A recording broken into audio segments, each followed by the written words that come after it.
มามื้อนี้เรามาเรียนรู้เกี่ยวกับการตั้งค่าเกี่ยวกับการรีวิวเนาะการรีวิวมันเฮ็ดหยังเนาะก่อนอื่นเบิดเราใช้ local web เราก็เปิดตัวนี้ตามปกตินี่ก่อนหากเปิดได้แล้วก็สามารถนำใช้ได้เข้ามา visit page แล้วก็ dashboard อ่า WooCommerce เข้ามา product อยู่ในนี้แล้วเราก็เข้ามารีวิวอยู่ในช่องนี้เราเอิ้นว่าเรามาเข้ามาเบิ่งเกี่ยวกับการที่ลูกค้าได้รีวิวสินค้าแต่ละอย่างเนาะหลังจากเรามาแล้วมันจะมีรีวิวอยู่นี้มีเรตติงอยู่นี่ให้ลูกค้าสามารถกดดาวได้ว่าสิเอาไซซ์เท่าใดหรือบ่ไซซ์เท่าใดได้เนาะเรามาเบิ่งเกี่ยวกับการตั้งค่าก่อนเนาะว่าเฮ็ดแนวใด อันนี้แม่นเพกในกรณีที่ว่าลูกค้าซื้อไปแล้วเนาะมาเบิ่งเกี่ยวกับการตั้งค่า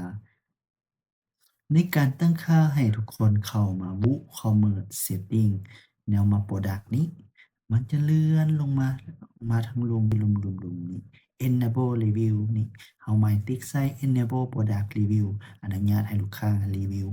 So Verify หมายความว่าลูกค้าต้องซื้อก่อนจึงจะ Verify ได้ เราบ่อนุญาตให้บุคคลทั่วไปหรือผู้ที่ว่าบ่ได้นำใช้เข้ามารีวิวได้เนาะ Enable Star Rating หมายความว่าลูกค้าสามารถกดดาวเกี่ยวกับการบริการหยังต่างๆได้ตัวนี้ก็แม่นการตั้งค่าที่ว่าลูกค้า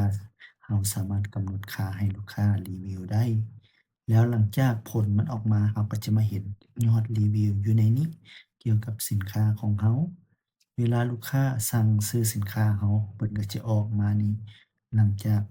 complete product แล้วมันก็จะออกมาแล้วนี่ก็แม่นขั้นตอนเกี่ยวกับการรีวิวสินค้า